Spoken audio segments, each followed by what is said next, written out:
Hi guys! Welcome back again! My name is Eileen. So guys, for today's video, nakita nyo naman nakasakay kami sa bangka dahil may pupuntahan kaming tao na gumagawa ng speedboat. Pupuntahan namin sila doon sa kanilang palaisdaan. Bali, yung bangkang sinakyan namin ay wala siyang katig. Sinundo nga pala kami ng bangkang ito dahil hindi kami makakapunta doon kung walang bangka.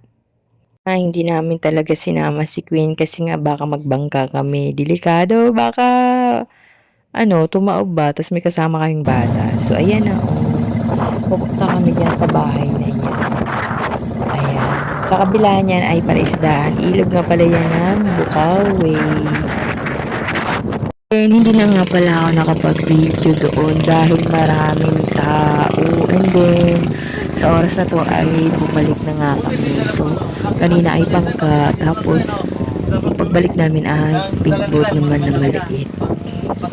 Tapos nga pala ay biglang umatras dahil yung mga tao doon kaninang nanood sa pag-alis namin ay binughan ng tubig, pinaulan na nung driver or tawagin ay captain. Magaling nga yan gumawa ng speedboat. Boss ng asawa ko nagpagawa ng speedboat, kaya naman papagawa na lang sa iba kasi busy na siya, hindi niya natapos. Kaya dyan kami pumunta kasi ipapahila na lang papuntang Ubihan. So, dahil nakainom nga pala siya, kaya naman tawang-tawa nga sila sa ginawa nila. So, and then, nakakatuwa lang talaga sumakay sa speedboat dahil napakabilis ang bilis mo na makarating sa pupuntahan mo. Hindi ka sanay.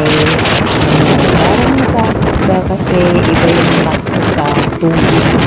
Parang tumubilis lang na mabilis.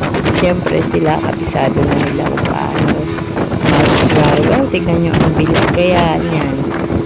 Tapos mahangin pa, tapos mauulan lang din yan. Malamig din ang panahon, guys.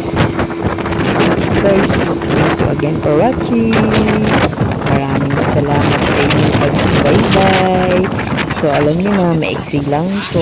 Kaya naman, thank you again. Bye-bye na. Hindi na ako nakapag